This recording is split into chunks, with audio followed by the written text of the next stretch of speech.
Ustadz Abdul Somad atau UAS mengaku mendapat kejutan saat menyambangi kediaman mantan Gubernur DKI Jakarta Anies Baswedan di Lebak Bulus, Jakarta Selatan.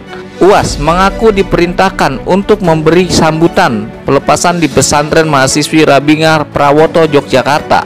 Menanggapi hal itu, pengamat politik Citra Institute, Efrija menilai ada makna yang terkandung di balik pengakuan UAS tersebut. Selain bentuk dukungan UAS terhadap Anies, pengakuan itu juga sebagai isyarat bahwa Anies merupakan figur politik yang peduli dengan Islam. Di balik kalimat itu menyatakan bahwa ini adalah suatu kejutan, bahwa ada seorang calon presiden yang representasi Islam, yang sangat peduli dengan pesantren, sangat peduli dengan orang-orang Islam, kata Efrija Jumat tanggal 26 Agustus 2022 lalu. Efrija berharap jika Anies benar-benar diorbitkan sebagai calon presiden di Pilpres mendatang, UAS sebagai salah satu pendukungnya tidak memainkan isu yang mengarah pada politik identitas. Ia berharap Anies bisa digambarkan sebagai figur yang merepresentasikan Islam yang luas, yang terdiri dari berbagai komponen atau berbagai identitas. Kalau UAS ingin mendukung Anies Baswedan sebagai representasi Islam, tentunya UAS harus membuat Anies itu sebagai representasi Indonesia. Jangan sampai representasi Islamnya terbatas, ungkapnya.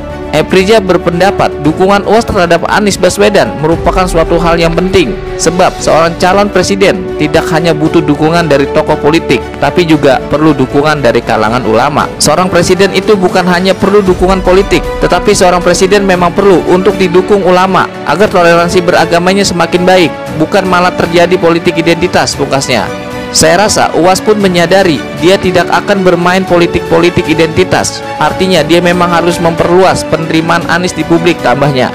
Sebelumnya, momen kunjungan UAS ke kediaman Anies Baswedan di Lebak Bulus, Jakarta Selatan itu dibagikan secara langsung oleh UAS melalui akun Instagram pribadinya @ustadzabdulsomad_official pada Minggu tanggal 21 Agustus 2022 lalu.